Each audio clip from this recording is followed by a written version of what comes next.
Hello everyone, welcome to Brahmi academy.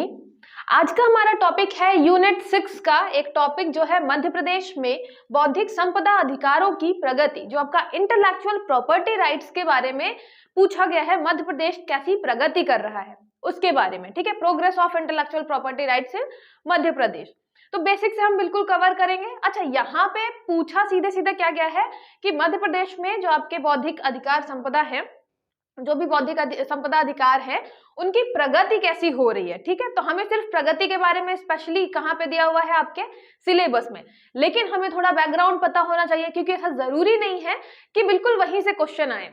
जरूरी नहीं है कि आपको सिर्फ और सिर्फ मतलब पूछे कि मध्य प्रदेश कैसा परफॉर्म कर रहा है। ये नहीं पूछ सकता कि पेटेंट क्या है या कॉपीराइट क्या है। तो हम थोड़ा बेसिक से लेकर चलेंगे सारी चीजें, ठीक है। सबसे पहले तो आपको देखना है कि बौद्धिक संपदा है क्या, जो हम ये बोल रहे हैं इंटेलेक्चुअल प्रॉपर्टी राइट्स, ये क्या है। तो यहाँ पे बौद्धिक और संपदा, ये आपको दो शब्द मिल ही रहे हैं। संपदा मतलब यहाँ पे आपका हो गया इंटेलेक्चुअल प्रॉपर्टी। यहाँ पे हम बात कर रहे हैं, सबसे पहले हम बात करेंगे बौद्धिक संपदा की, उसके बाद बौद्धिक संपदा अधिकारों की बात करेंगे। तो ये बौद्धिक संपदा क्या होता है, इंटेलेक्चुअल प्रॉपर्टी क्या चीज है, क्या होती है। तो यहाँ आपको दो शब्द मिलेंगे, एक तो हो गया आपका संपदा, एक हो गया बौद्धिक। बौद्धिक मतलब आपकी बुद्धि का, आपके इंटेलेक्ट का। यहाँ पे भी हम यूज क्या कर रहे हैं, वर्ड इंटेलेक्चुअल प्रॉपर्टी, जो आपके इंटेलेक्ट है उसके क्या है, ये संपदा है। अब प्रॉपर्टी वर्ड किसके लिए यूज करते हैं, किसके लिए, लैंड के लिए। कोई आपका क्षेत्र है, मतलब कोई मान लीजिए ऐसा इलाका है, कोई लैंड है जो आपके मतलब आप उसको ओन करते हो, आप उसके क्या हो, मालिक हो, तो हम बोलते हैं ये आपकी प्रॉपर्टी है।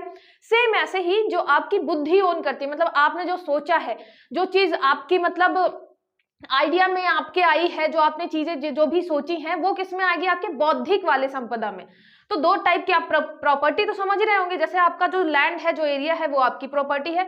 सेम ऐसा ही जो आप सोच रहे हैं, जो आप मतलब आपके विचारों में है, कैसा भी हो सकता है, आपके मस्तिष्क में जो भी आपके विचार है, वो आपके हो गए बुद्धि की संपदा, ठीक है। अब जैसे अब हम बात करते हैं, जो आपका लैंड है, जो आपका क्षेत्र है, उसको आप चाहे जैसे उपयोग कर सकते हैं। तो ऐसे ही जब हमारी जो बुद्धि की संपदा है, उसे हम चाहे जैसे भी उपयोग कर ले। बुद्धि की संपदा में क्या आएगा, जैसे कि आप मान लीजिए कला, विज्ञान, साहित्य, इसमें हम एग्जाम्पल लेते हैं किसका, सिंगिंग का। सिंगिंग मतलब आपका मान लीजिए संगीत, हम किसी गाने का एग्जाम्पल लेते हैं, ठीक है। गाने हो गए, बुक्स हो गए, ये बेसिक एग्जाम्पल होते हैं किसके, आपके इंटेलेक्चुअल प्रॉपर्टी राइट के। मतलब होते बहुत सारे हैं, यहाँ से हम समझ सकते हैं कि मान लीजिए कोई गाना है, तो गाना क्या है, आपने सोचा, आपने उसकी धुन वगैरह बनाई, आपने तैयार किया, तो वो आपके बुद्धि की संपदा है, इसलिए आपकी बौद्धिक संपदा हो गई। जैसे आपका क्षेत्र कोई संपदा है, उसको आप चाहे जैसे भी यूज करें, उसमें चाहे तो आप खेती करें, चाहे तो उसमें बिल्डिंग बनवाएं, चाहे तो वहां पे फैक्ट्री बनवाएं, ये आपके ऊपर है, क्योंकि आप उसके मालिक हैं। सेम ऐसे ही मान लीजिए आपकी बुद्धि की संपदा क्या हुई, कोई गाना हुआ जो आपने बनाया है। गाने को आप चाहे तो किसी एल्बम में रिलीज करें, चाहे तो किसी पिक्चर में रिलीज करें, चाहे उसको कहीं नहीं रिलीज करें, किसी कॉन्सर्ट में रिलीज करें, ये बिल्कुल आपके ऊपर है। तो सेम इस गाने का उपयोग कैसे करेंगे, आप उस संपदा का, आपकी बुद्धि वाली संपदा का कैसे उपयोग करेंगे, बस आपके ऊपर डिपेंड करता है। लेकिन ये भी है कि जब आपका जो ये लैंड है, आप चाहें तो उसमें कुछ नहीं बनवाए, बिल्कुल छोड़ दें, बिल्कुल आपके ऊपर है, तो कोई और आके उसमें खेती नहीं कर सकता या कुछ और नहीं बनवा सकता। सेम ऐसे ही आप जो आपकी बौद्धिक संपदा है, चाहे उसका कैसे भी यूज करें, चाहे यूज ना करें, ऐसे ही रहने दें, लेकिन कोई और उसका यूज नहीं कर सकता। तो इस यहाँ पे क्या आते हैं, फिर यहाँ पे आते हैं आपके बौद्धिक संपदा के अधिकार, कि ये आपका अधिकार है कि आपने जो बनाया है, आपने जो अपने विचारों से जो उत्पन्न किया है, उसको कोई और यूज नहीं कर सकता, क्योंकि ये आपकी संपदा है। तो ये सारी चीजें आपको भी पता है कि मानव जो है एक बहुत ज्यादा विचारशील प्राणी रहा है हमेशा, और उसने सिविलाइजेशन, आप देख रहे हैं डेवलपमेंट कहाँ से कहाँ हो गया, हम आज 21st सेंचुरी में है। कुछ टाइम पहले जो हमने सोची भी नहीं रही होंगी चीजें, जैसे कि हम स्मार्टफोन की बात कर लें या हम चांद पे जाने की बात कर लें, वो हम सारी चीजें अभी अचीव कर रहे हैं। तो हमारा दिमाग बहुत चलता है, हम बहुत सारी चीजें सोचते हैं। तो ऐसे ही हमारी धीरे धीरे हमारी बुद्धि में बहुत सारे ख्याल आते हैं, तो बहुत सारे लोगों के मन में बहुत सारे ख्याल आएंगे।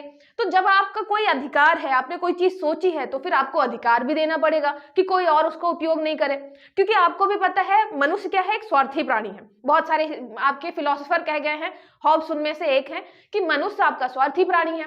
कोई दूसरा जरूर चाहेगा कि हम उसका उपयोग कर लें। जैसे आपकी जमीन अगर खाली पड़ी है, बंजर पड़ी है, तो कोई दूसरा जरूर चाहेगा कि हम इसका उपयोग कर लें किसी तरीके से।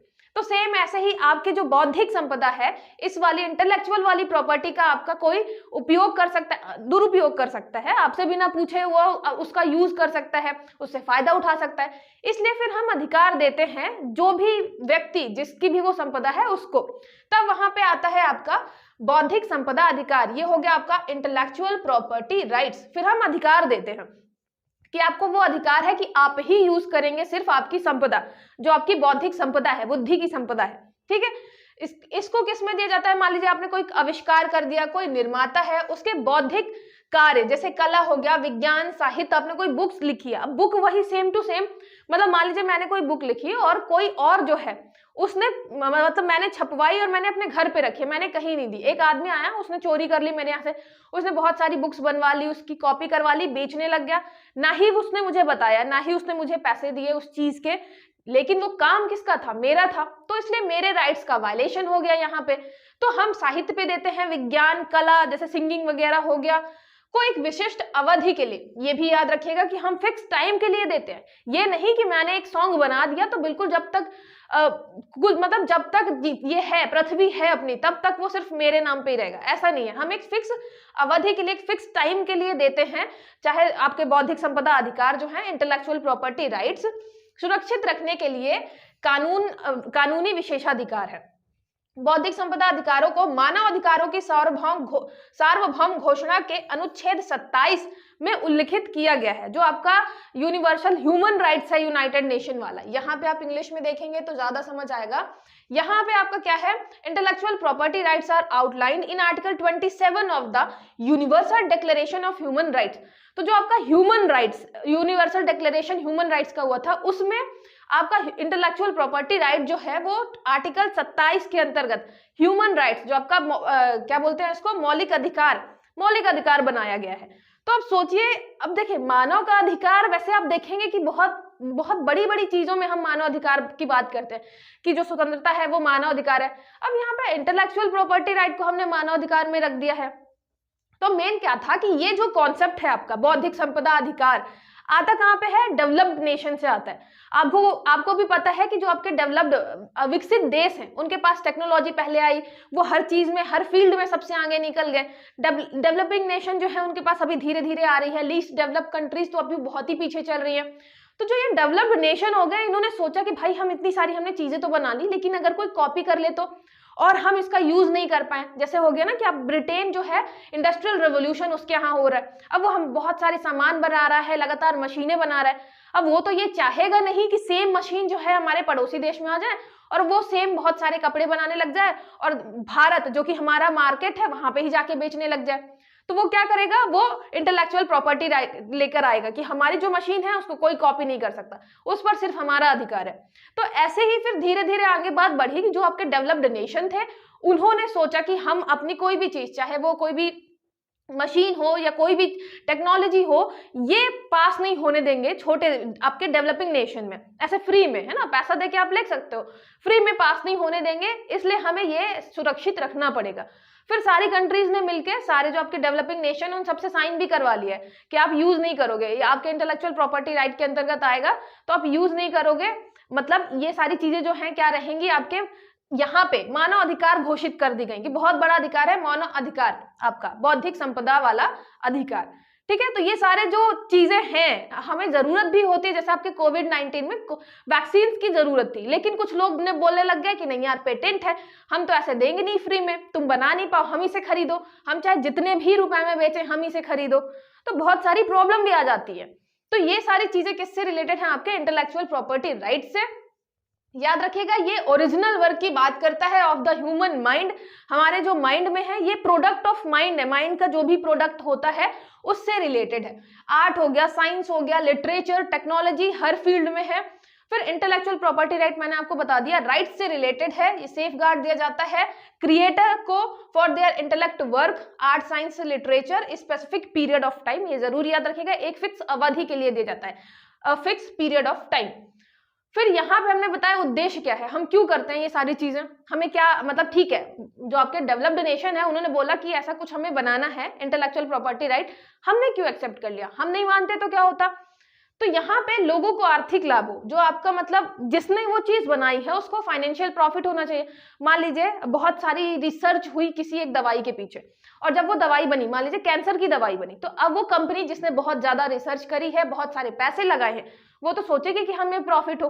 तो उन लोगों को फिर प्रॉफिट देने के लिए कि भाई इतना खर्चा हुआ है आपका, तो चलो कुछ सालों के लिए ये दवाई सिर्फ आप ही बनाओगे, इसको कोई और कॉपी नहीं कर सकता, तो फिर हम उनको क्या दे देते हैं, पेटेंट दे देते हैं। लेकिन ये भी है कि फिर वो मतलब पेटेंट को जितने रुपए में चाहे बेच सकते हैं, तो उनका जो भी अभी तक खर्चा लगा था, जो भी चीजें उनकी लगी थी, जिससे वो वसूल कर पाए, तो प्रॉफिट हो फाइनेंशियली। उसके अलावा लोकप्रियता मिलना, यहाँ पे हम पॉपुलैरिटी की बात करते हैं। मान लीजिए कोई गाना बनाया है, और जैसे दवाई की ही मैं बात करूं तो पॉपुलैरिटी बढ़ेगी, मतलब नेशनल इंटरनेशनल लेवल पे सब जानेंगे कि कैंसर की नई दवाई आई है, बहुत इफेक्टिव है, तो पॉपुलैरिटी बढ़ेगी, तो उसकी ब्रांड वैल्यू बढ़ेगी, मतलब उस दवाई का, उस कंपनी का और नाम होगा, तो आने वाले टाइम पे वो और अच्छा काम कर पाएगी। उसके अलावा प्रोटेक्ट ट्रेडिशनल नॉलेज, पारंपरिक ज्ञान की रक्षा करना। इसका आप ऐसे समझिए कि यूएसए में कुछ लोग गए कि हमने हल्दी का मेडिसिनल जो यूज है वो पता कर लिया, तो हमें पेटेंट चाहिए। फिर भारत बहुत गुस्सा हुआ, उसने बोला कि हम इतने लंबे टाइम से, ये हमारा ट्रेडिशनल नॉलेज है कि हम हल्दी इतने लंबे टाइम से यूज कर रहे हैं, तो मतलब आप ऐसे तो बिल्कुल पेटेंट दे ही नहीं सकते इन सारी चीजों में, तो हम ट्रेडिशनल जो नॉलेज है उसको सेव करते हैं, पॉपुलैरिटी बढ़ाते हैं, प्रॉफिट फाइनेंशियली। इसके अलावा एक चीज आपको याद रखनी है कि हम यहाँ पे इनोवेशन को बढ़ावा देते हैं। इनोवेशन को हम क्या करते हैं, बढ़ावा देते हैं। नवाचार, ये कैसे बढ़ावा दिया हमने नवाचार, देखिए जैसे हमने मतलब जो दवाई बनाने वाली कंपनी है, हमने उसको राइट्स दे दिए कि आप इतने साल तक सिर्फ आप ही ये दवाई बना सकते हैं, कोई और कॉपी नहीं कर सकता, आप जितना चाहे उससे पैसे बना ले। तो वो जो पैसे बनाएगा उसको फिर क्या आएगा, लालच आएगा कि चलो एक दवाई बन गई, अब चलो दूसरी दवाई पे हम रिसर्च करते हैं, दूसरी दवाई पे रिसर्च करेंगे, अभी मार्केट में है नहीं, हम फिर उसको जितने चाहे उतने रुपए में बेच सकते हैं, तो हमारा और लाभ होगा। तो आप देख रहे हैं एक के बाद एक, जैसे ही आप कॉपीराइट या आप जैसे इंटेलेक्चुअल प्रॉपर्टी राइट्स की बात करते हो, यहाँ पे इनोवेशन बढ़ता है, वो और ज्यादा मोटिवेट होता है आगे काम करने के लिए। तो हम फिर इनोवेशन की बात करते हैं, नवाचार की बात करते हैं, ये भी मेन उद्देश्य होता है आपके इंटेलेक्चुअल प्रॉपर्टी राइट्स का। ठीक है, तो ये आपके उद्देश्य हो गए। फिर बात करते हैं कि यहाँ पे श्रेणियां कौन कौन सी है या कौन कौन से टाइप्स है। तो स्पेशली दो टाइप की कैटेगरी है आपकी इंटेलेक्चुअल प्रॉपर्टी राइट की, एक है कॉपीराइट, दूसरा है आपका इंडस्ट्रियल प्रॉपर्टी। यहाँ पे मतलब औद्योगिक संपत्ति, आप जो ट्रेडमार्क पढ़ते हैं, पेटेंट पढ़ते हैं, वो सब आपके इंडस्ट्रियल प्रॉपर्टी में आता है। कॉपीराइट मतलब इंडिविजुअल की बात कर रहे हैं, अपने लिए वो यूज कर रहा हो, कॉपीराइट हमने सॉन्ग में दे दिया, कोई गाना गा रहा है, कुछ किसी ने लिरिक्स बनाई है, किसी ने धुन बनाई है, तो हमने उसको कॉपीराइट दे दिया। किसी ने बुक लिखा है, तो किसी ने लिखा होगा ना, पर्टिकुलर एक व्यक्ति ने, मान लो एक दो लोगों ने लिखा, तो हमने उसको दे दिया कॉपीराइट। लेकिन जब हम बात करते हैं औद्योगिक संपत्ति की, मतलब इंडस्ट्री में अगर कोई भी चीज इन्वॉल्व है, आपका पेटेंट हो गया, ट्रेडमार्क हो गया, ट्रेड सीक्रेट हो गया, तो वहां पे हम औद्योगिक वर्ड याद रखिएगा, इंडस्ट्री की बात करते हैं, मार्केट में आने की बात करते हैं, व्यापार की बात करते हैं। ठीक है, तो आपके दो हो गए, एक तो पर्सनल वाला हो गया और एक आपका इंडस्ट्री वाला हो गया, कॉपीराइट और औद्योगिक संपत्ति मतलब इंटेलेक्चुअल प्रॉपर्टी। अब यहाँ पे कॉपीराइट सबसे पहला क्या है, कॉपीराइट है लेखकों और कलाकारों को उनके रचनात्मक कार्यों पर स्वामित्व अधिकार दिया जाता है। ये कब तक रहता है, जो आपका मालिक है उसकी मृत्यु के 50 वर्ष बाद। ठीक है, ये कब आया था, बर्न कन्वेंशन, ये बर्न आपका स्विट्जरलैंड में है। ठीक है, बर्न कन्वेंशन आया था 1886 में। ज्यादा डिटेलिंग में जाने की जरूरत है नहीं, क्योंकि हमें सिर्फ क्या पढ़ना है, मध्य प्रदेश की प्रगति। ये बस जान लीजिए कॉपीराइट में क्या क्या आता है। जैसे आपकी आ गई बुक्स, इसमें आपकी आ गई बुक्स हो गई, संगीत, पेंटिंग, मूर्तियां, फिल्मों के अलावा कंप्यूटर प्रोग्राम, इसमें कंप्यूटर प्रोग्राम भी आते हैं। जैसे मैं बताऊं, आपका जो www वर्ल्ड वाइड वेब था, टिम बर्नर ली ने बनाया था, पूरा प्रोग्रामिंग उन्होंने करी, लेकिन उन्होंने कॉपीराइट नहीं लिया, उसका खुद बनाया था उन्होंने, है ना, तो उन्होंने कॉपीराइट नहीं लिया कि मतलब अगर कॉपीराइट ले लूंगा तो बहुत कम लोगों, लिमिटेड लोगों के पास उसका एक्सेस रहेगा, तो पूरी दुनिया में फैलाने के लिए फिर उन्होंने इसका क्या किया, कॉपीराइट नहीं लिया था। इसीलिए आज आप और हम इतने आराम से इंटरनेट यूज कर पा रहे हैं। तो आप कंप्यूटर प्रोग्राम के लिए, डेटाबेस के लिए, विज्ञापन के लिए, आप देखते हैं कि हर एक कंपनी का विज्ञापन अलग अलग रहता है। सेम कॉपी नहीं करते हैं, क्योंकि आप कॉपी नहीं कर सकते। फिर मानचित्र हो गया, तकनीकी चित्र हो गया। आप देखेंगे गाना कभी भी सेम नहीं रहता, थोड़ी थोड़ी चीजें भी अगर मैच करती हैं तो कॉपीराइट का इशू आ जाता है। तो ये सारी चीजें किससे रिलेटेड हैं? कॉपीराइट से। मैंने बताया इंडिविजुअल, पर्सनल, ज्यादा पर्सनल होता है, ज्यादा क्लोज होता है, मालिक की मृत्यु के 50 वर्ष बाद तक रहता है, फिर खत्म हो जाता है। जैसे मैंने ये आपकी फोटो लगा रखी है इंडियन पॉलिटी लक्ष्मीकांत की। लक्ष्मीकांत जो है वो एग्जांपल है कॉपीराइट का।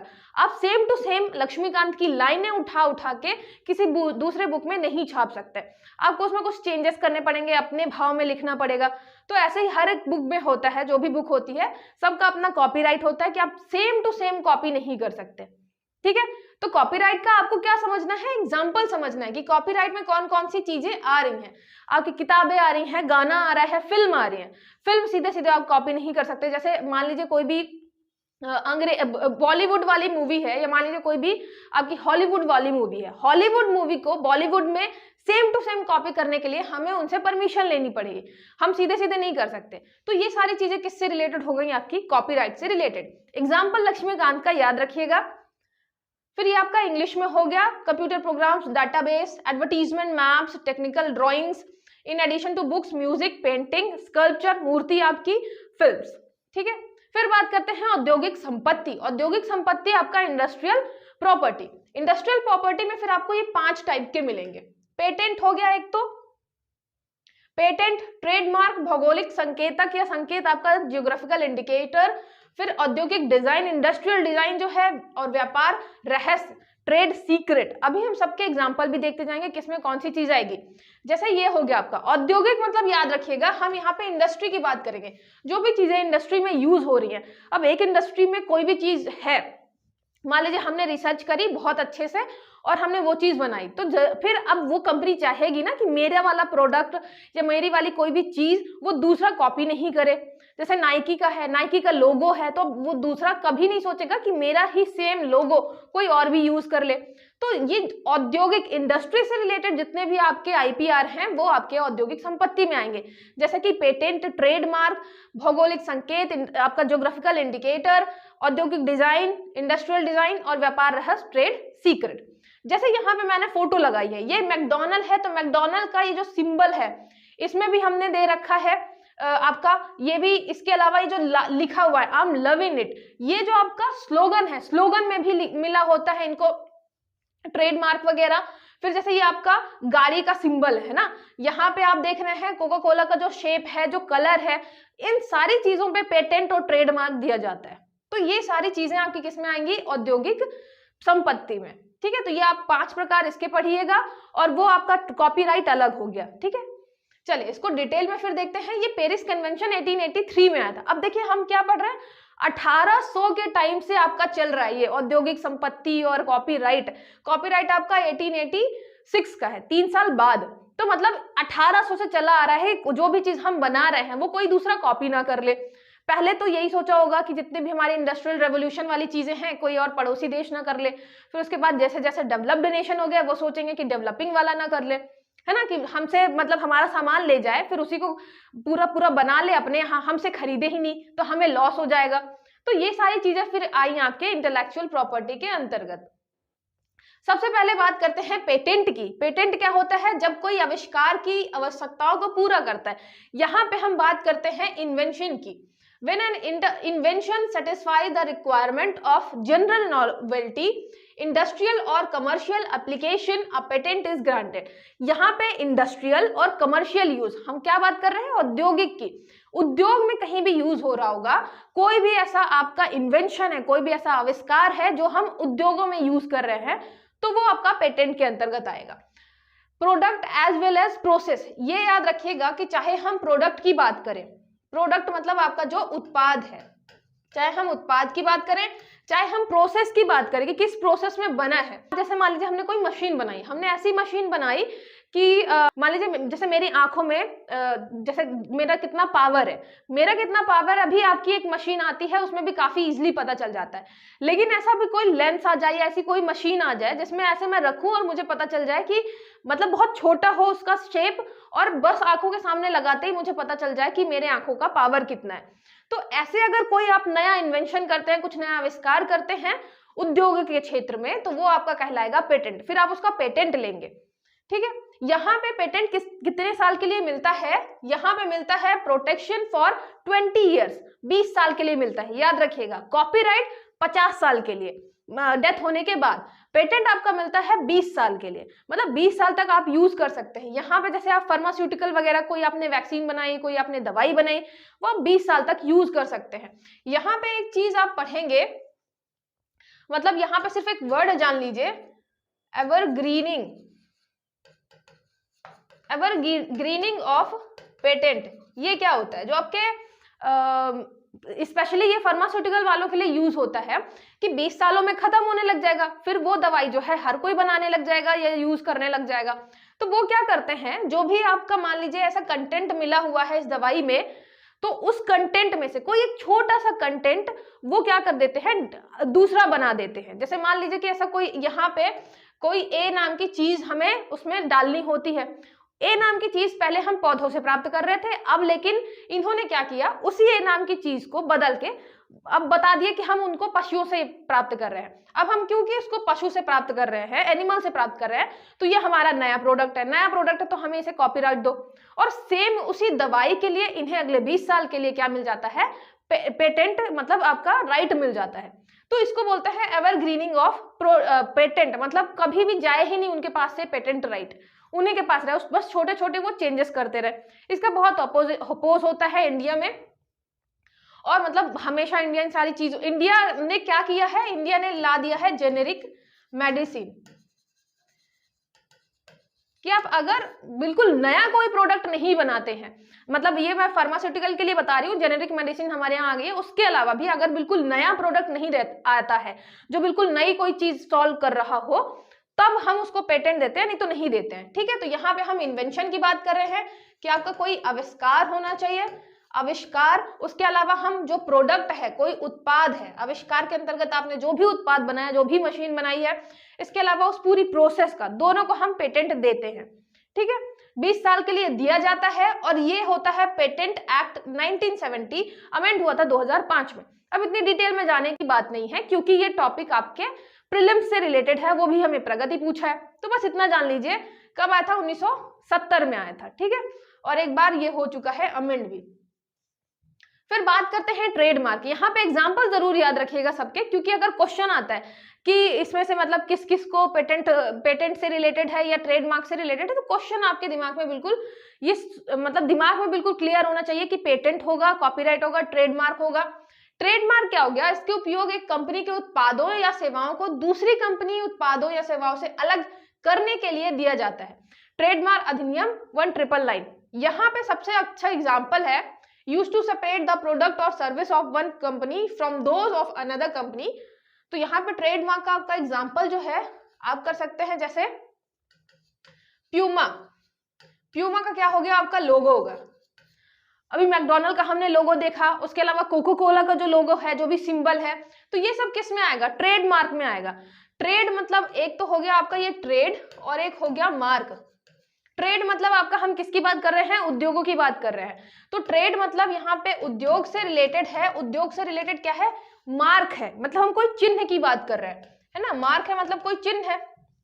तो ट्रेडमार्क मतलब हम किसी चिन्ह की, ऐसी की चिन्ह की बात कर रहे हैं जो कि इसी एक कंपनी की है, और उस कंपनी को उसको सेव करना है ना, कोई दूसरा कॉपी नहीं कर ले, तो वो क्या लेगा फिर? ट्रेडमार्क लेगा। तो ट्रेडमार्क जैसे आपका प्यूमा का एक सिंबल है, एक लोगो है, नाइकी का है एक लोगो, ऐसे ही हर एक कंपनी का अपना अलग अलग है। अब गाड़ियों में जाएंगे तो मर्सिडीज का अलग है, आपके जैसे महिंद्रा हो गई उसका अलग है, तो सबका अलग अलग रहता है, कोई किसी का कॉपी नहीं कर सकता, है ना। सबने ट्रेडमार्क लेकर रखा होता है। फिर देखते हैं ज्योग्राफिकल इंडिकेटर। यहाँ पे आपके कौन से हो गए? ये भौगोलिक संकेतक, ज्योग्राफिकल इंडिकेशंस, भौगोलिक संकेतक। भौगोलिक संकेतक आपने बहुत बार पढ़े, क्योंकि मध्य प्रदेश में हमारे मतलब 19 प्रोडक्ट ऐसे हैं जो भौगोलिक संकेतक में शामिल हो चुके हैं। तो कॉपीराइट में अगर हम देखें, मतलब पूरा इंटेलेक्चुअल प्रॉपर्टी राइट्स में देखें, तो सबसे ज्यादा मध्य प्रदेश जो आगे है वो किसमें है? भौगोलिक संकेतक में, ज्योग्राफिकल इंडिकेशंस में। Labels applied to product that have a particular geographical origin, मतलब एक भौगोलिक क्षेत्र, एक निश्चित भौगोलिक क्षेत्र से रिलेटेड है, ओरिजिन मतलब यहाँ पे आप हिंदी में देख लीजिए, लेबल उन उत्पादों पर लागू होते हैं जिनकी एक विशेष भौगोलिक उत्पत्ति होती है, मतलब एक निश्चित क्षेत्र है वहीं पे वो उत्पन्न होंगे, उसमें एक गुण होगी, एक प्रतिष्ठा होगी। गुण प्रतिष्ठा मतलब यहाँ पे क्वालिटी होगी, एक रेपुटेशन होगी। जैसे हम बात करें किसकी, अपने चिन्नौर चावल की, कहाँ पे होगा, बालाघाट में होगा, उसकी एक रेपुटेशन है, उसकी एक क्वालिटी है। तो वो सारी चीजों को प्रिजर्व करने के लिए कि भाई चिन्नौर चावल वहीं का है, तो जैसे ही हम उसको जीआई टैग में शामिल कर देंगे तो वो सब लोग जानने लग जाएंगे कि हाँ ये जीआई टैग में शामिल है, ये यहाँ पे पैदा होता है, कोई और कॉपी नहीं करेगा। साथ ही साथ जिस एरिया का होता है तो उस एरिया के लोगों को और ज्यादा क्या होगा, प्रमोशन मिलेगा। जो भी चिन्नौर चावल पैदा कर रहे होंगे उनको और लगेगा कि चलो यार ये मतलब ज्यादा प्रमोट कर रहे हैं, उसकी वैल्यू बढ़ा रहे हैं चिन्नौर चावल की। तो ये पूरे एक एरिया में, उस पर्टिकुलर एरिया में जो वो प्रोडक्ट होता है उसको क्या करते हैं, प्रमोट करने के लिए हम ज्योग्राफिकल इंडिकेशन में उसको ऐड करते हैं। ठीक है, मध्य प्रदेश इसी में सबसे आगे चल रहा है आपका। ये यहाँ पे इसको डिटेल में अभी पढ़ेंगे। फिर आता है आपका माल के भौगोलिक संकेतक, मतलब यहाँ पे हम प्रोडक्ट की बात कर रहे हैं। जब अगर ज्योग्राफिकल इंडिकेशंस आएगा तो आपका प्रोडक्ट हो गया। माल के भौगोलिक संकेतक मतलब यहाँ पे आपका है ज्योग्राफिकल इंडिकेशन ऑफ गुड्स। माल वाला अलग है, उसका रजिस्ट्रेशन 999 में हुआ था, तो जरूरी नहीं है, आप बस दिमाग में ज्योग्राफिकल इंडिकेशन रखेंगे, बात खत्म। उसके अलावा आता है इंडस्ट्रियल डिजाइन, औद्योगिक वस्तु। इंडस्ट्रियल डिजाइन के लिए क्या है, इंडस्ट्री है उसकी डिजाइन, इंडस्ट्री में कोई चीज है, इंडस्ट्री में कोई चीज है उसकी डिजाइन। तो इसको हम रिलेट किससे करेंगे, मान लीजिए आपकी कोई कार है ना, हम बात करते हैं ऑडी की। मान लीजिए ऑडी की कार है, अब ऑडी की कार का जो भी शेप है, ये मान लीजिए हम बात करें आपके महिंद्रा की, महिंद्रा थार की बात करें, तो थार में जो रिंग्स वगैरह लगी हुई हैं उसके डिजाइन आप कभी भी देखेंगे कि दो कारों के चाहे वो कितना भी शेप मतलब इतनी सारी कार आ जाएंगी फिर भी शेप कभी मिलता हुआ नहीं मिलेगा, आपको कुछ ना कुछ चेंजेस जरूर मिलेंगे। सामने के जो आपके रिंग्स वगैरह लगे होंगे वो अलग होगी, लाइटिंग थोड़ा अलग होगी। तो ये सब आता है इंडस्ट्रियल डिजाइन में, डिजाइन की बात कर रहे हैं हम यहाँ पे, है ना। ऑडी की कार हो गई, थार जो हो गई डिजाइन, जैसे थार को यहाँ पे उसने अपना इंडस्ट्रियल डिजाइन ले लिया लेकिन अमेरिका में नहीं है तो फिर उसको थोड़ा सा चेंजेस करना पड़ गया अमेरिका में बेचने के लिए। तो ऐसे ही क्या होता है, हमें उस जगह पे फिर अगर किसी ने ले लिया आपका इंटेलेक्चुअल प्रॉपर्टी राइट के अंतर्गत, हमने इंडस्ट्रियल डिजाइन के लिए ले लिया राइट्स, तो अब सेम चीज कोई और कंपनी कॉपी नहीं कर सकती। तो सेम आपकी डिजाइन कॉपी नहीं कर सकती, कार जैसी बनी है या मान लीजिए कोई भी व्हीकल है, कोई भी चीज है, तो फिर उसका डिजाइन नहीं होगा, डिजाइन कॉपी नहीं करेंगे। ठीक है, तो इंडस्ट्री में कोई चीज है उसका डिजाइन कॉपी नहीं होगा, तो ये इंडस्ट्रियल डिजाइन के अंतर्गत आ गया। फिर आता है आपका ट्रेड सीक्रेट। व्यापार में जो हम सीक्रेट की बात करते हैं, ट्रेड सीक्रेट का क्या होता है, ट्रेड सीक्रेट मतलब जैसे यहाँ पे आपका बेस्ट एग्जांपल है जो आपका कोका कोला है। कोका कोला बनाने का एक पूरा फॉर्मूला है कि कितनी मात्रा में जाएगा, कितने कौन सा परसेंटेज में क्या चीज मिलाई जाएगी, तो ये सब आता है आपका ट्रेड सीक्रेट के अंतर्गत। अगर मान लीजिए किसी को पता ही चल जाए एग्जैक्टली कोका कोला कैसे बन रहा है तो फिर सीधी बात है वो कॉपी करके और ज्यादा अपनी चीज बनाने लग जाएगा। तो यहाँ पे ये सारी चीजें जो आपके राइट्स ऑन प्राइवेट इंफॉर्मेशन, जो आपकी प्राइवेट इंफॉर्मेशन होती है, कोका कोला कैसे बना है और सारी चीजें, उन सब पे हमें क्या मिल जाता है, राइट्स मिल जाता है। वो किसके अंतर्गत मिलता है, ट्रेड सीक्रेट के अंतर्गत। तो ये आपके 5 अलग से हो गए। ठीक है, 5 अलग से कौन कौन से हुए, एक तो हो गया ट्रेडमार्क, ज्योग्राफिकल इंडिकेशन, यहाँ पे इसके अलावा पेटेंट, उसके अलावा यहाँ पे ज्योग्राफिकल इंडिकेटर हो गया गुड्स का, इंडस्ट्रियल डिजाइन हो गई और ट्रेड सीक्रेट हो गया। ठीक है, एग्जांपल सबके याद रखिएगा, डिजाइन में याद रखिएगा ऑडी कार या थार, ट्रेड सीक्रेट में कोका कोला का कोई भी फॉर्मूला है वो, आपका ट्रेडमार्क गुड्स के लिए ज्योग्राफिकल इंडिकेशन में हमारे मध्य प्रदेश के बहुत सारे प्रोडक्ट हैं वो कर लीजिएगा। ट्रेडमार्क के लिए आप क्या याद रखेंगे कि आपका जो कंपनी का लोगो है, मान लीजिए प्यूमा का लोगो है, उसको याद रखेंगे। पेटेंट के लिए कोई भी आप आविष्कार कर रहे हैं वो सारा चीज किस में आएगा, पेटेंट में आएगा।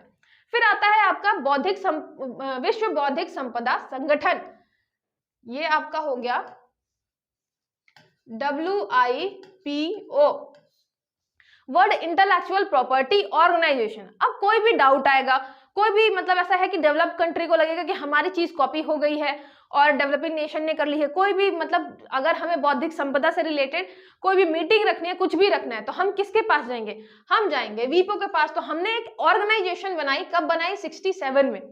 67 में याद रखिएगा हमने क्या बनाया, 67 साल में हमने बनाया वीपो, world intellectual property organisation. Organisation का मुख्यालय कहाँ है, जिनेवा स्विट्जरलैंड।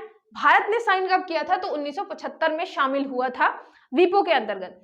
तो वीपो क्या हो गया, एक ऑर्गेनाइजेशन है, किससे रिलेटेड है, इंटेलेक्चुअल प्रॉपर्टी राइट से रिलेटेड, तो विश्व बौद्धिक संपदा संगठन हो गया।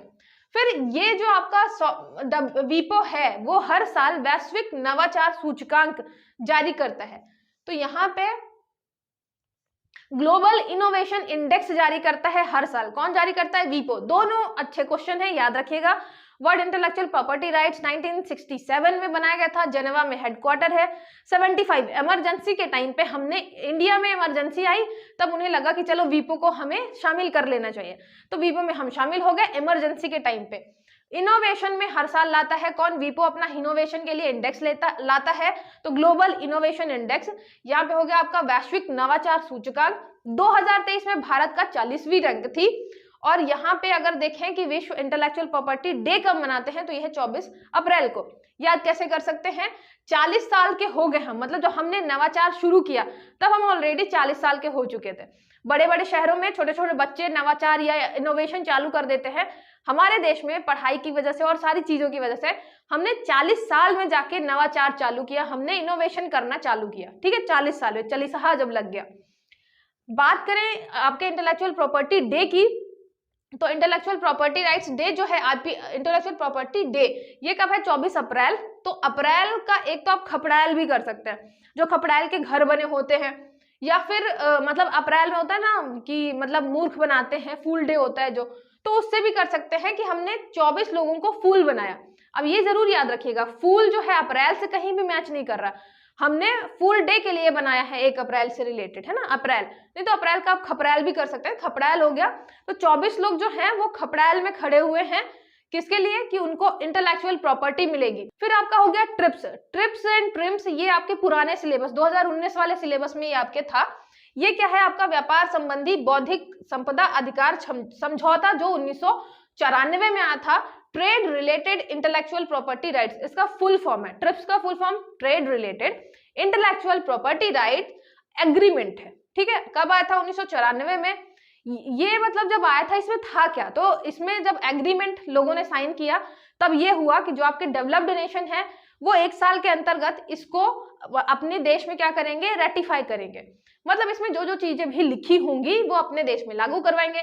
डेवलप्ड नेशन को मतलब यहाँ पे मानिए कि जो आपके डेवलप्ड नेशन थे, डेवलप्ड मतलब विकसित, जो आपके विकसित देश थे उनको 1 साल दिया गया था कि आप 1 साल के अंदर मतलब 1 साल के अंदर आप क्या करिए, इसको ट्रिप्स को लागू करवाइए, मतलब आपको 1995 तक करवाना है। फिर आपके जो विकासशील देश थे, विकासशील देशों को बोला गया कि चलो आप 5 साल ले सकते हो आप, मतलब आप लगभग 2000 तक, 2000 मतलब यहाँ पे हम एडी की बात कर रहे हैं कि 1995 में डेवलप्ड जो है आपके विकसित देशों को लागू करवाना है, विकासशील देशों को हमने 5 साल दे दिए। और जो आपके पिछड़ी कंट्री थी, जो लीस्ट डेवलप कंट्री थी, जो पिछड़ी कंट्रीज थी, जो पिछड़े देश थे, हमने उनको और लंबा टाइम दे दिया कि आप और बहुत लंबा टाइम ले लो, आराम से इनको क्या करना, अपने लागू करवाते रहना। मेन मतलब क्या था, इंटेलेक्चुअल प्रॉपर्टी राइट को सेव करना था, इसलिए हमने ट्रेड से रिलेटेड इंटेलेक्चुअल प्रॉपर्टी राइट्स के लिए एग्रीमेंट किया, ठीक है। तो ये याद रखिएगा, आपका वीपो हो गया world intellectual property organisation, 1967 Geneva headquarter, 75 emergency में हमने क्या किया, इसको ज्वाइन किया। फिर इनोवेशन इंडेक्स में 40वां नंबर है आपके इंडिया का 2023 में। 24 अप्रैल को हम 24 लोग जो है वो खपड़ा लेके खड़े हुए थे, आप किसके लिए, इंटेलेक्चुअल प्रॉपर्टी राइट्स पाने के लिए। ट्रिप्स समझौता याद रखिएगा, ट्रिप्स एग्रीमेंट, ट्रेड रिलेटेड, यहाँ पे ट्रेड रिलेटेड, फिर इंटेलेक्चुअल प्रॉपर्टी एग्रीमेंट, ठीक है। फिर बात करते हैं, ये मध्य प्रदेश का आपको सबसे पहले क्या देखना है, यहाँ पे हाँ, सबसे पहले ये देखिए बौद्धिक संपदा अधिकार सुविधा केंद्र, यहाँ पे ये है आपका intellectual property rights facilitation centre. अगर मध्य प्रदेश में आपको जाना है इंटेलेक्चुअल प्रॉपर्टी राइट्स के, किसी पेटेंट के लेकर जाना है, किसी का कॉपीराइट चाहिए है, तो कहाँ जाना पड़ेगा, तो इसके लिए हमने इंदौर में एक सेंटर बना रखा है, intellectual property rights facilitation centre Indore. याद रखिएगा, इंटेलेक्चुअल प्रॉपर्टी राइट के लिए हम क्या कर रहे हैं, फैसिलिटेट कर रहे हैं बौद्धिक संपदा अधिकार सुविधा केंद्र। आपको अधिकार देंगे, उसके लिए हमने एक सुविधा केंद्र बना रखा है। कहाँ पे, इंदौर में। उसके अलावा क्या है यहाँ पे, ये जो है आपका भारतीय उद्योग परिसंघ सूक्ष्म लघु और मध्यम उद्योग मंत्रालय, इन दोनों के अंतर्गत आता है। सरकार के सहयोग से आपका ये अधिकार सुविधा केंद्र जो है ये बनाया गया है इंदौर में। भारत सरकार ने इंदौर में एक बौद्धिक संपदा अधिकार सुविधा केंद्र स्थापित किया। तो भारत सरकार ने किया है, किस मंत्रालय के अंतर्गत है, तो आपका है सूक्ष्म लघु और मध्यम उद्यम मंत्रालय, जो आपका एमएसएमई है। तो यहाँ पे हो गया आपका MSME, confederation of Indian industry CII in association with the Ministry of Micro, Small and Medium Enterprise, Government of India has established an intellectual property rights facilitation center at Indore। Government of India ने बनाया है, मंत्रालय कौन सा है, MSME। किसकी help के साथ बनाया है, तो आपका CII, confederation of Indian industry. ठीक है, तो जो हमारा सुविधा केंद्र कहाँ बना हुआ है, ये इंदौर में बना हुआ है। इंटेलेक्चुअल प्रॉपर्टी राइट के लिए हमारा सुविधा केंद्र है। उद्देश्य क्या है, आईपी संस्कृति को बढ़ावा देना, बूस्ट आईपी कल्चर, कि हमें ज्यादा से ज्यादा आपकी जो इंटेलेक्चुअल प्रॉपर्टी है उनमें राइट्स प्राप्त करने हैं, ज्यादा से ज्यादा पेटेंट आपके फाइल करना है, कॉपीराइट फाइल करना है। ठीक है, तो ये हो गया इसका ऑब्जेक्टिव। फिर बात करते हैं किसकी, मध्य प्रदेश में GI टैग में शामिल प्रोडक्ट। तो सबसे पहले तो ये देख लीजिए, GI टैग जो है 1999 में आया था, 2003 में ये लागू हुआ था। तो GI के बारे में आपको क्यों याद रखना है, ज्योग्राफिकल इंडिकेशन टैग्स, क्योंकि मध्य प्रदेश में सबसे ज्यादा अगर इंटेलेक्चुअल प्रॉपर्टी की राइट्स की बात करें तो जो हमारे यहाँ मध्य प्रदेश में पाए जाते हैं वहां आपके ज्योग्राफिकल इंडिकेशन टैक्स जो है 1999 में आए थे, 2003 से इफेक्ट में आए। मतलब 2000 के जस्ट पहले जो था वो साइन हो गया था या आ गया था, लेकिन आया किसमें इफेक्ट में, 2003 में। ठीक है, फिर आपको ये सबसे पहले तो ये क्वेश्चन आता है मध्य प्रदेश की प्रगति के बारे में पढ़ना है। तो चलिए देखते हैं मध्य प्रदेश की प्रगति। बैकग्राउंड थोड़ा सा लाइट है तो इसमें आप क्या करिएगा, अपना इनहेंस कर लीजिएगा क्वालिटी। ये आपको किसमें मिलेगा, आर्थिक जो आपकी सर्वेक्षण है, इकोनॉमिक सर्वे है, वहां पे ये चीज आपको सीधे सीधे मिल जाएगी। मध्य प्रदेश में बौद्धिक संपदा अधिकार, मध्य प्रदेश में पेटेंट और डिजाइन फाइलिंग में सकारात्मक सुधार हुआ है। भारत में जहां फाइल और स्वीकृति धीरे धीरे बढ़ रही है, भारत में पेटेंट संख्या 2017 में 47,000 थी, जो कि अब बढ़कर हो गई है 58,000। तो भारत से हमें मतलब नहीं है, हमें मध्य प्रदेश में प्रगति बतानी है। मध्य प्रदेश में क्या हुआ है, 2017-18 में मध्य प्रदेश में 2017-18 में मध्य प्रदेश में 190 से बढ़कर 2020-21 में 398 हो गई है। किसकी संख्या, पेटेंट फाइल करने की संख्या। तो पेटेंट जो है पहले 190 थी, अब आप देखेंगे यहां से 190 से ये मतलब लगभग आपकी दोगुना हो गई है, 200 के करीब था 190, तो अब ये 398 400 के करीब पहुंच गया। कब से कब तक में, 217 से लेके ये 2020 तक में, है ना। यहां कितने प्रतिशत की वृद्धि हुई, तो 109% की वृद्धि हुई है। ये जरूर याद रखिएगा, ये आपका इंपॉर्टेंट क्वेश्चन हो जाता है कि मध्य प्रदेश में अगर पेटेंट फाइलिंग की देखें तो 109% की वृद्धि हुई है। भारत में कंपैरेटिवली आप देखेंगे सिर्फ 22% की वृद्धि हुई है पूरे भारत में, लेकिन मध्य प्रदेश अपना 100% क्रॉस कर गया है, 109%। सोचिए 109% की हमारे यहाँ वृद्धि हुई है, जहां पे 190 थे 2017-18 में, अब 398 है, 400 के बिल्कुल क्लोज।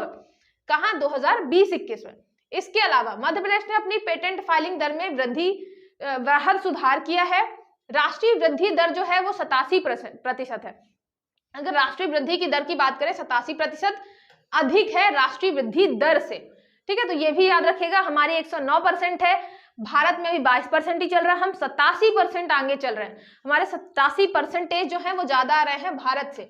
भारत में दायर डिजाइनों की संख्या, अब हम बात करते हैं किसकी, डिजाइन की। अभी पेटेंट में चल रही थी 190, 200 के करीब था, अब जस्ट डबल होके 398, 400 के करीब पहुंच गया है। 109% की वृद्धि हुई है।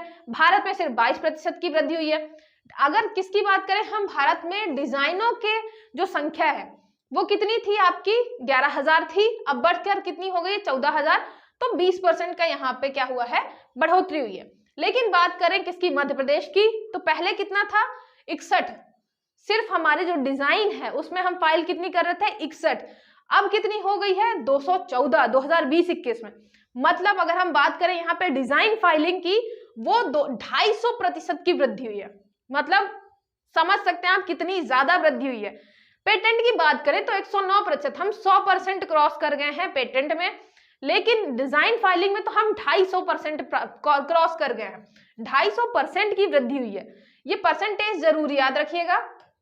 250%, 250.8 है, वो आपका 109.4 है। क्योंकि क्वेश्चन आपके प्रीलिम्स में पूछा जाएगा तो प्रीलिम्स में क्वेश्चन यहीं से बनेंगे। फिर इस आंकड़े से स्पष्ट होता है कि मध्य प्रदेश ने डिजाइनिंग फाइलिंग में काफी सुधार किया है, 250% ज्यादा, और यह राष्ट्रीय वृद्धि की तुलना में 230% ज्यादा है। मतलब 100 नहीं, 200 नहीं, 230% ज्यादा है।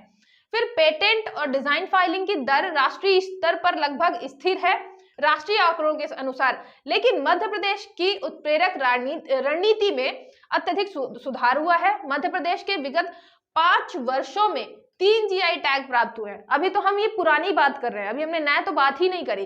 3 कौन कौन से थे? बालाघाट का चिन्नौर चावल, झाबुआ का Kadaknath black chicken meet, Mahoba का देशवारी पान, ठीक है, जिसे उत्तर प्रदेश के साथ हमने साझा किया है। तो महोबा का देशवारी पान, कड़कनाथ मुर्गा, चिन्नौर चावल, ये लिखा हुआ है आपके इकोनॉमिक सर्वे में। वैसे तो अभी हमें बहुत सारे और मिल चुके हैं। ये याद रखिएगा। पेटेंट में हम कितने परसेंट है? 109% आगे बढ़ रहे हैं भारत में, भारत से कंपैरेटिवली, और मतलब हमारे 109% की वृद्धि हुई है। बढ़ कितना रहे? तो बढ़ आपके 87% रहे। और अगर हम बात करें किसकी? आपके डिजाइन फाइलिंग की, तो 250% की वृद्धि हुई है। ठीक है, दोनों याद रखिएगा।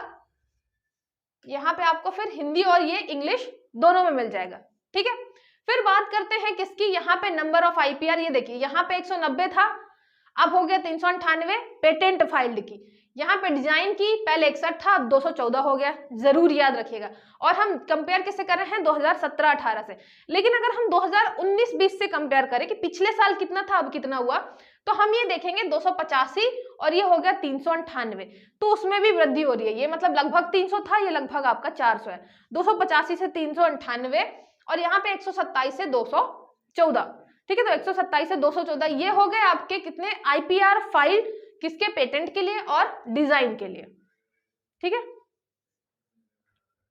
फिर यहाँ पे फाइल किए गए पेटेंट का ये आपका ग्राफ दिखाया गया है कि हमारा स्टार्टिंग में 17-18 तक तो बिल्कुल स्टेबल ही चल रहा था, फिर यहाँ पे पेटेंट बढ़ना चालू हुआ है और यहाँ पे हम 398 पहुंच गए हैं। सॉरी, 398 में इसकी बात कर रही हूँ, हाँ 398 हम पहुंच गए हैं। और ये जो आपका डिजाइन वाला है, डिजाइन वाला क्या चल रहा है? डिजाइन वाला चल रहा है 214। तो अभी हम यहाँ बहुत लंबे टाइम तक, मतलब 1 साल तक यहाँ पे ज्यादा वृद्धि हुई नहीं, फिर धीरे धीरे 18 से हमने बढ़ना चालू किया और हम पहुंच गए हैं किसमें? 214 में। ठीक है, तो ये हो गया आपके डिजाइन फील्ड।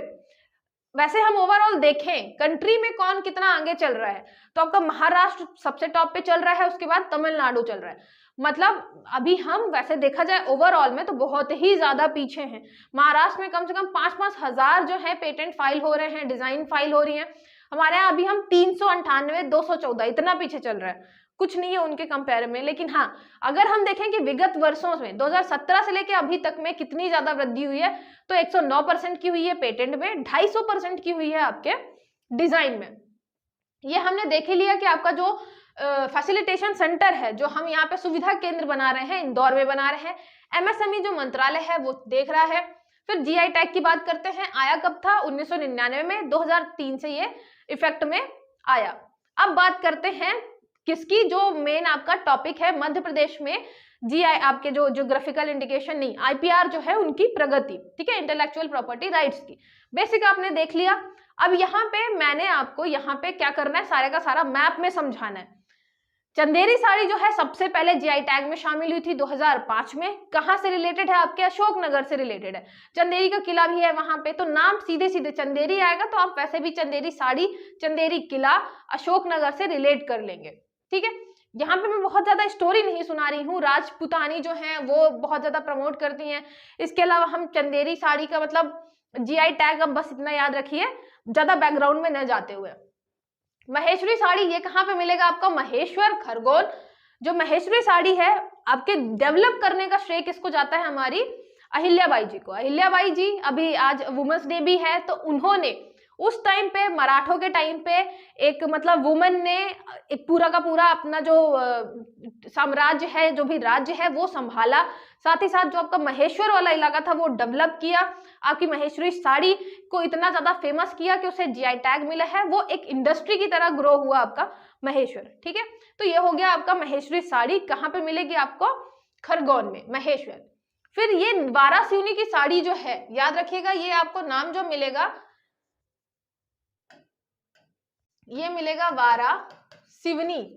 वारासिवनी जो आपकी साड़ी है ये अभी 2023 में ऐड हुआ है। ये किसका है? बालाघाट का। तो यहाँ पे आप करिएगा वारा, मतलब ये आप कर सकते हैं बारह, बारह कर सकते हैं बालाघाट। वारासिवनी, वारासिवनी जो है आपका सिवनी या सेओनी जो भी आप करना चाहे, वारासिवनी। ठीक है, वारासिवनी जो है, और या फिर ओही कर लीजिए। यहाँ पे आपको नाम थोड़ा अलग अलग मिलेंगे, वारासिवनी, वारासिवनी। ठीक है, वारासिवनी जो साड़ी है, तो 12 का आपको सिर्फ क्या याद रखना है? ये 12 याद रखना है। 12 या 12 जो है, अब बालक छोटे छोटे हैं वो समझ नहीं पाते। अब वो जो घर जाते हैं, बाहर रह रहे होते हैं, घर जाते हैं तो उन्हें लगता है मम्मी के लिए साड़ी लेकर चले, तो समझ में आता नहीं कितनी साड़ियां ले ले, तो वो 12 साड़ियां लेकर जाते हैं अपने घर। तो जो आपके बालक हैं जिन्हें समझ नहीं आता वो 12 साड़ियां घर लेकर जाते हैं। तो वारासिवनी कहाँ होगी साड़ी? बालाघाट में। ठीक है, ये रिलेट करते चलिएगा। लास्ट में जब हम मैप में देखेंगे तो आपको सारी चीजें याद हो जाएंगी। कड़कनाथ मुर्गा, झाबुआ का, हमारी बुआ जो है बहुत ही ज्यादा कड़क है, इसमें बहुत हाई मतलब बहुत ही ज्यादा प्रोटीन होता है, साथ ही साथ हीमोग्लोबिन होता है। कहाँ का है? झाबुआ का। तो याद रखिएगा कड़क कौन है? हमारी बुआ कड़क है बहुत ज्यादा। ठीक है, फिर बात करते हैं बाघ प्रिंट। बाघ जो है, मैं हमेशा बताती हूँ, धार का आपको बनाना है बाघ। बाघ के धारदार पंजे, बाघ को आप रिलेट करेंगे धारदार पंजों से, तो बाघ प्रिंट आपको कहाँ मिलेगा? धार में मिलेगा। ठीक है, और काफी पुराना है ये, मतलब आपका बाघ प्रिंट जो है काफी टाइम से ये चला आ रहा है। बाघ प्रिंट धार हो गया। दूसरा जो प्रिंट है वो है आपका बटिक प्रिंट, जो कि उज्जैन का है। अब जो हमारे जैन गुरु हैं, उज्जैन का हम बनाते हैं जैन गुरु, तो जो हमारे जैन गुरु हैं इसका हम क्या बनाते हैं? उज्जैन का ये बनाते हैं हम जैन गुरु। जो हमारे जैन गुरु हैं, बटिक का आप क्या बना सकते हैं? Batik, batik print. Batik print का आप बना सकते हैं बटुआ। ठीक है, तो जो हमारे जैन गुरु हैं उनके पास एक बटुआ होता है, और बटुआ में क्या बना होता है? बटुआ में हमेशा कुछ ना कुछ प्रिंट बने होते हैं। ठीक है, तो हमारे जैन गुरुओं के पास एक बटुआ होता है, बटुआ में कुछ प्रिंट बने होते हैं। तो बटिक प्रिंट आपका किससे रिलेटेड हो गया? उज्जैन से। ये भी आपका अभी नया नया ताजा ताजा ही ऐड हुआ है जियोग्राफिकल इंडिकेशन वाले राइट्स में। फिर आता है रतलाम सेव। रतलाम सेव रतलाम से रिलेटेड है, मतलब, और इसके पीछे बहुत कहानी है कि पहले मूंग दाल से बनती थी, फिर मतलब जो आपके राजस्थान वाले इलाके वाले हैं, फिर क्योंकि मध्य प्रदेश में आपका चना ज्यादा मिलता है, फिर उन्होंने चने से, बेसन से बनाया सेव, तो बहुत अच्छी बनी, तो फिर रतलाम सेव हमारी फेमस हो गई। और ये मतलब बोला जाता है कि जो हमें मिलती है वो बहुत ही ज्यादा लो क्वालिटी की रहती है, एक्चुअल में जो बहुत अच्छी क्वालिटी की रहती है वो एक्सपोर्ट कर देते हैं। तो रतलाम सेव हो गई आपकी रतलाम की। फिर सुंदरजा आम, सुंदर सुंदर आम आपको मिलेंगे रीवा में। तो रीवा में आपको मिलेंगे सुंदरजा आम। सुंदर सुंदर आम कहाँ मिलेंगे? रीवा में। जैसे आप मतलब इसकी बहुत अच्छी महक भी होती है, आप साइज भी देख रहे हैं इतना बड़ा है। वैसे हम अल्फांसो वगैरह बहुत ज्यादा प्रमोट करते हैं आम को, हमारा सुंदरजा आम जो है अब हमें प्रमोट करना चाहिए। कहीं भी हम बात करें तो सुंदरजा आम के बारे में जरूर बताएं। ठीक है, तो ये हो गया आपका सुंदरजा आम। किससे रिलेटेड है? रीवा से रिलेटेड है, सुंदर सुंदर आम रीवा के। फिर हो गया लेदर टॉयज ऑफ इंदौर। हम यहाँ पे चमड़े के खिलौने जो है कहाँ बना रहे हैं? इंदौर में बना रहे हैं।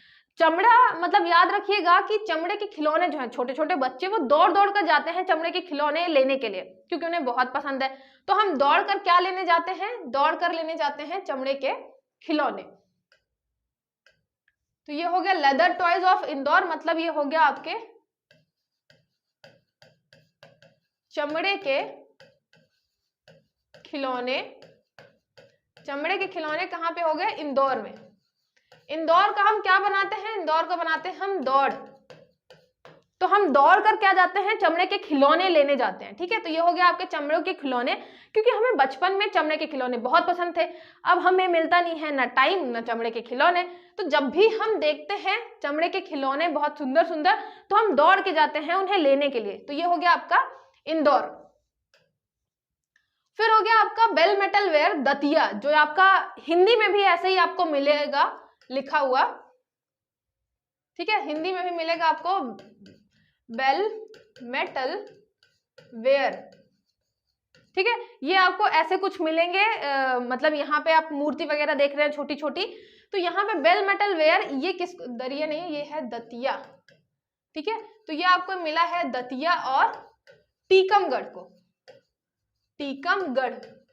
ये याद रखिएगा कि ये एक ऐसा सिंगल प्रोडक्ट है जो 2 जिलों को दिया गया है। ठीक है, और लोकेशन हमें कैसे याद रखनी है, दतिया ये इधर साइड है, टीकमगढ़ ये इधर साइड है।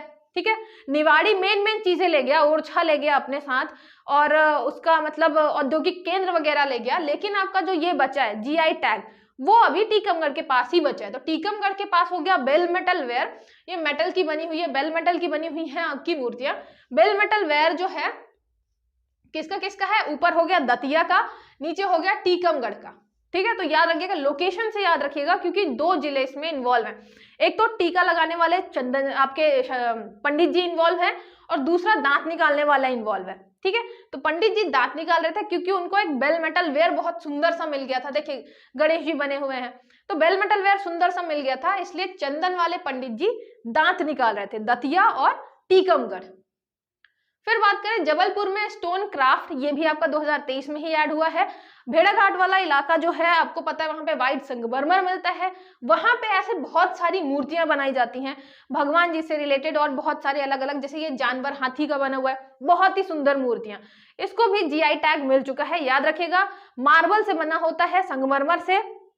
तो संगमरमर में अब आप बात करें किसकी, कि याद कैसे करना है, तो जब जबलपुर स्टोन क्राफ्ट, जब आप पत्थर पर क्या बनाते हैं, कोई भी कला बनाते हैं, तो आपको क्या करना पड़ता है, पत्थर पर कोई भी कलाकारी करते हैं तो आपको बहुत ज्यादा बल लगाना पड़ता है। ठीक है, बल लगाना पड़ता है उसको, मतलब बहुत अच्छे से काटने में, उसको साफ करने में, तब तो अच्छा शेप मिलेगा। तो बहुत ज्यादा बल लगाना पड़ता है पत्थर में कोई भी क्राफ्ट करने के लिए। तो ये हो गया आपका Jabalpur stone craft.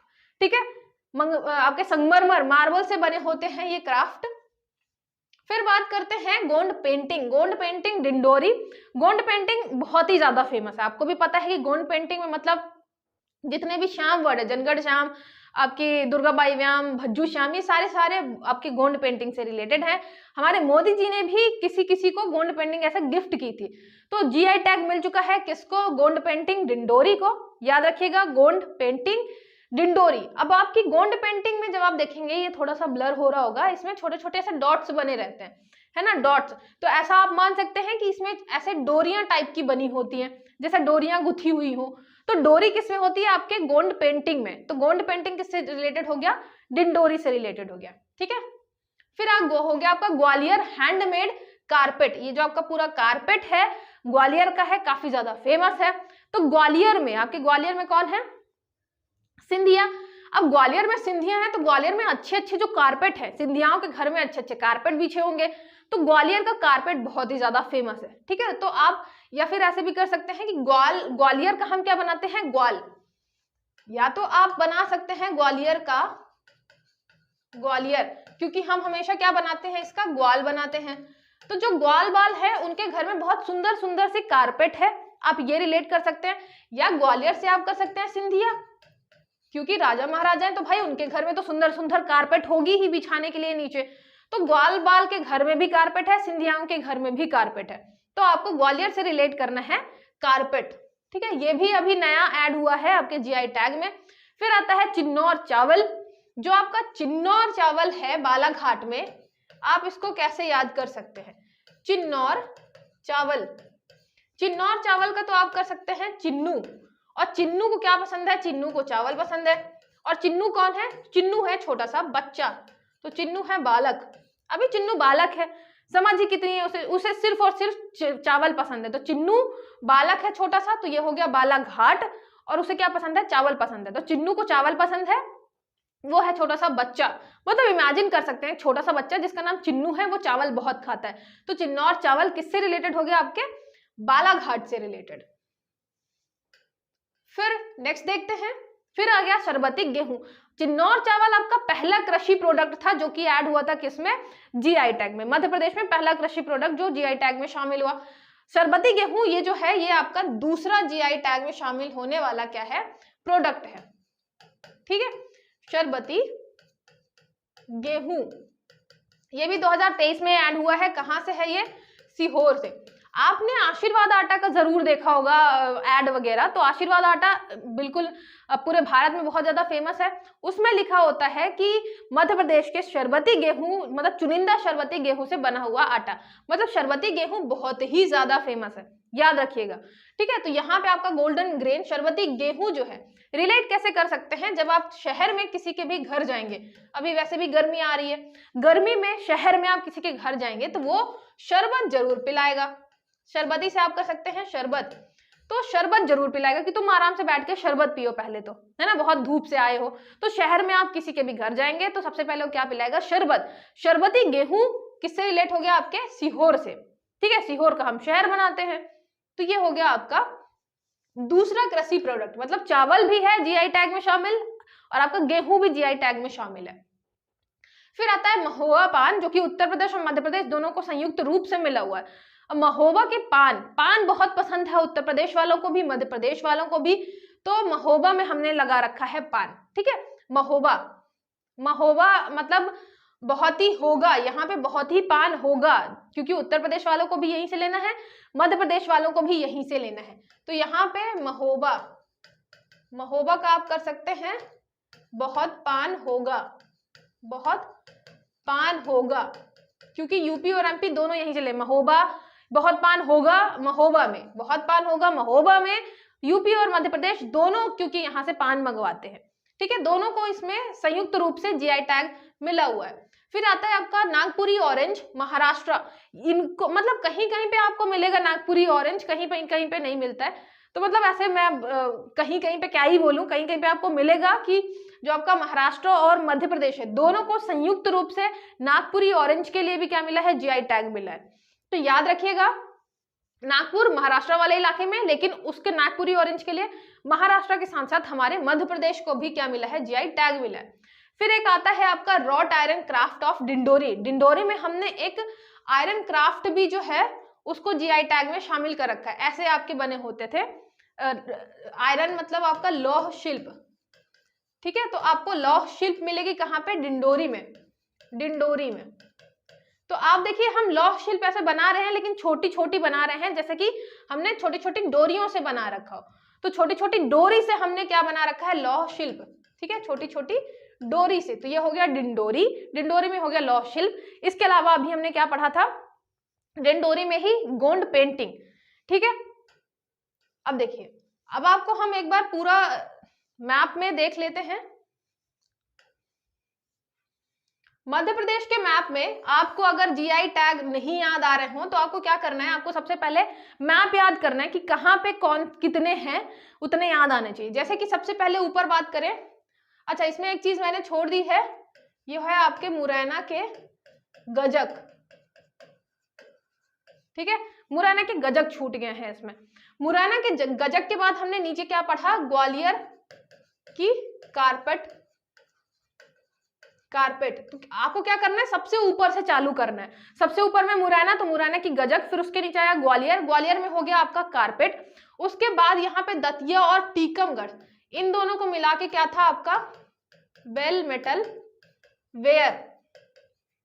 Bell metal ware हमने दतिया और टीकमगढ़ को दे रखा है। फिर यहाँ पे आएंगे तो आपको मिलेगा सुंदरजा आम, सुंदरजा आम रीवा में। ठीक है, फिर और उसके नीचे आएंगे तो यहाँ पे मिलेगा आपको जबलपुर। जबलपुर में हमने बना रखा है पत्थर शिल्प को, है ना, पत्थर का शिल्प। पत्थर पर शिल्प बनाने के लिए हमें बहुत ज्यादा बल लगाना पड़ रहा था। सुंदर सुंदर आम मिल रहे थे रीवा में। फिर मिलेगा आपको डिंडोरी। डिंडोरी में आपको एक तो गोंड पेंटिंग मिलेगी। गोंड पेंटिंग, जो गोंड चित्रकला में गोंड पेंटिंग में आप क्या करेंगे, डोरी से गोंड पेंटिंग बनाएंगे। उसके अलावा आपको यहाँ पे क्या मिलेगा, लौह शिल्प, लोहे का शिल्प बनाएंगे, उसमें बहुत सारी ऐसे डोरी डोरी बनाएंगे, ठीक है। फिर आपको मिलेगा बालाघाट, बालाघाट में भी 2 प्रोडक्ट है, एक तो आपकी 12 सेवनी साड़ी है, 12 सेवनी या 12 सेवनी साड़ी, ठीक है। छोटा सा बच्चा, उसे समझ में नहीं है तो 12 साड़ी लेके वो चला गया घर मम्मी के लिए। उसके अलावा चिन्नौर चावल, चिन्नू को चावल ही पसंद है और चिन्नू अभी छोटा बच्चा है, तो ये हो गया आपका बालाघाट से रिलेटेड। फिर आगे बढ़ते हैं, कुछ नहीं याद आ रहा तो फिर आपको यहाँ पे शरबती गेहूं तो याद ही आएगा, ठीक है। शरबती गेहूं, शरबत हमें कहाँ मिलता है, जब हम जाते हैं शहर, तो ये हो गया आपका सीहोर। फिर यहाँ पे नागपुरी और एमपी और आपके नागपुरी महाराष्ट्र को मिला के हो गया आपका नागपुरी संतरा, ठीक है। महोबा और यूपी का आप यहाँ पे कर सकते हैं पान, यूपी और मध्य प्रदेश का महोबा पान। यहाँ पे आप जाएंगे तो आपको मिलेगा यहाँ पे बटिक प्रिंट, बटुआ लेके कौन चल रहा है, बटुआ के प्रिंट है किसके है, उज्जैन, जैन गुरुओं के बटुए में प्रिंट है। फिर बाघ के धारदार पंजे, तो बाघ प्रिंट आपको मिलेगी कहाँ पे, धार में। फिर यहाँ पे मिलेगा आपको कड़कनाथ, कड़क कौन है, हमारी बुआ, तो कड़कनाथ मुर्गा, चिकन मीट, झाबुआ।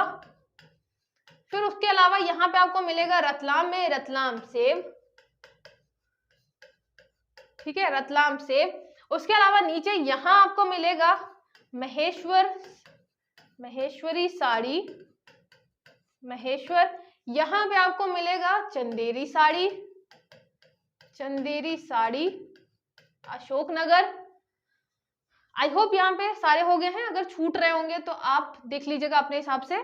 आपको चावल और गेहूं पढ़ना है। फिर फ्रूट्स में आपका एक तो ये संतरा हो गया, उसके अलावा मुर्गा हो गया, प्रिंट 2 हो गया आपके, बटिक प्रिंट, बाघ प्रिंट, साड़ियां 3 हो गई, महेश्वरी साड़ी, चंदेरी साड़ी और आपकी ये 12 सेवनी साड़ी। उसके अलावा आपका गजक हो गया, ग्वालियर की कारपेट हो गई। खाने वाली चीजों में एक तो सेब हो गया, एक आपका गजक हो गया, यहाँ पे एक आम हो गया और संतरा हो गया फ्रूट्स में, ठीक है। लौह शिल्प और ये हो गया आपका गोंड पेंटिंग, हाँ पेंटिंग बिल्कुल अलग हो गई, एक गोंड पेंटिंग है, लौह शिल्प हो गया और एक पत्थर शिल्प हो गया, ठीक है। तो ये सारी चीजें हो गई हैं। ये बेल मेटल वेयर याद रखिएगा, बेल मेटल वेयर भी है दतिया और टीकमगढ़ वाले इलाके में। आई होप सारी चीजें मैंने करवा दी हैं, अगर कुछ मिस भी हो रही हो तो आप एक बार चेक कर लीजिएगा, ठीक है। चलिए, सारी चीजें अगर आपको कुछ भी डाउट है इसमें तो आप कमेंट करके पूछ सकते हैं, और आपको पसंद आ रहा है तो लाइक और शेयर जरूर करिएगा। मिलते हैं फिर नेक्स्ट लेक्चर में।